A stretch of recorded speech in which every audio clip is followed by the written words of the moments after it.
সন্তানের মাথায় হাত রেখে দোয়াটা একবার পড়ুন। আপনার সন্তানকে আপনি যা বলবেন তাই শুনবে, আপনার বাধ্য হবে, আপনার কমান্ড মানবে, আপনার কথা শুনবে। হাজারো ফোন আমাদের কাছে আসে, হুজুর আমার সন্তানটাকে আমি এত ভালোবাসি, যা চায় তাই কিনে দিই, যা চায় তার সব চাহিদা পূরণ করার চেষ্টা করি হুজুর, এরপরও বড় বড় চোখ করে আমার দিকে তাকায়, আমার কথা শোনে না।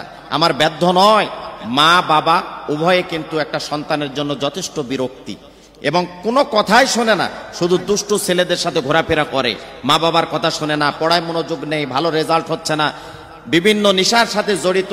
ওই সমস্ত অভিভাবকদেরকে খুব কান খাড়া করে শোনার জন্য বলবো যে আপনি এইভাবে যদি আমল করতে পারেন, আর ওই সন্তানকে যখন রাতের বেলা সন্তান ঘুমিয়ে পড়বে, আপনি ওই রুমের মধ্যে গিয়ে, না হলে খাবার সময় আপনার সন্তান যখন সামনে আসবে, না হলে স্কুলে যখন পাঠাবেন, তখন আপনি চুপি চুপি পড়ে যদি সন্তানকে ফোঁ দিতে পারেন, তাহলে ইনশাআল্লাহ আপনার সমস্ত কথাবার্তা এবং আপনার বাধ্য হবে, কোনো কথায় আপনার কথা ছাড়া সে এক ধাপ কোথাও যাবে না।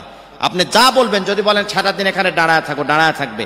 সন্তানকে যদি বলেন নামাজে যাও, নামাজে যাবে। সন্তানকে যদি আপনি বলেন যে কোরআন তেলাওয়াত করুন, কোরআন তেলাওয়াত করবে। সন্তানকে যদি বলেন যে এই সময় তুমি প্রাইভেট করতে যাও, সন্তান প্রাইভেটে যাবে। সন্তান ভালো পড়াশোনা করবে। একা একা আপনার সন্তান মসজিদের দিকে দৌড়াতে থাকবে, আমলের দিকে অনেক দুর্বল হয়ে পড়বে, আমল করবে এবং ফজরের আগে ঘুম ভেঙে যাবে। আপনার সন্তানকে রাত 9টা 10টা দিকে 12টার দিকে ঘুমাতে যাবে না, এশার নামাজ পড়ে ঘুমাতে যাবে।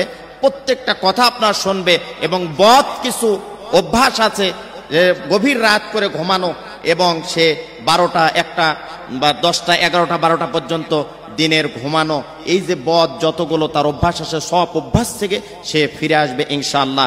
তবে বাবা মাকে একটু সতর্ক এবং বিচক্ষণতার সাথে এবং এই আমলটা করতে হবে। এই আমলটা শুধু একটা বারের জন্য মাথায় হাত রেখে, বা যদি সুযোগ না থাকে দূর থেকে আপনি ফোঁ দিয়ে চুপি চুপি ফোঁ দিবেন, ইনশাআল্লাহ কাজ হবে। আর সুযোগ যদি থাকে তাহলে মাথায় হাত রেখে আপনি সুন্দর করে এই দোয়াটা পড়ে দিবেন। তবে দোয়া পড়ার আগে অবশ্যই আপনি একটা বার দরুদ ইব্রাহিম পড়ে নেবেন, দরুদ শরীফ পড়ে নেবেন।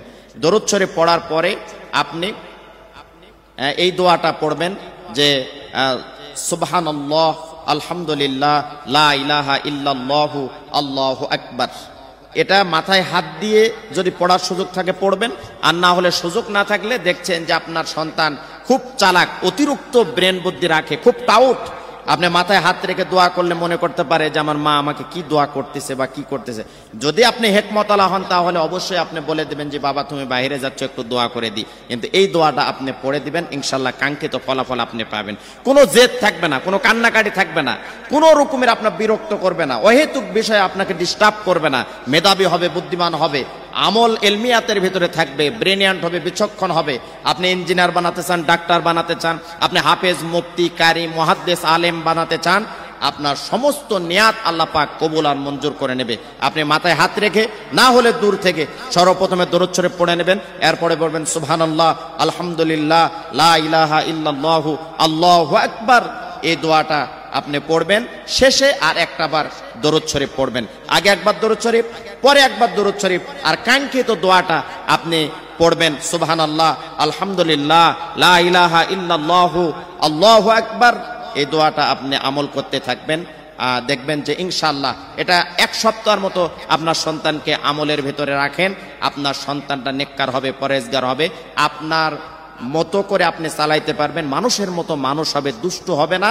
এলাকাতে একটা সুনাম বয়ে যাবে যে এটা কার সন্তান, এত চরিত্রবান। আল্লাহ আমাদের সকলকে, আমাদের সন্তানদেরকে যেন আল্লাহ পাক কবুল করেন, মঞ্জুর করেন, আমাদের সন্তান যেন নেক সন্তান হয়। মালিক তুমি আমাদের সন্তানকে কবুল আর মঞ্জুর করে নাও, আমিন।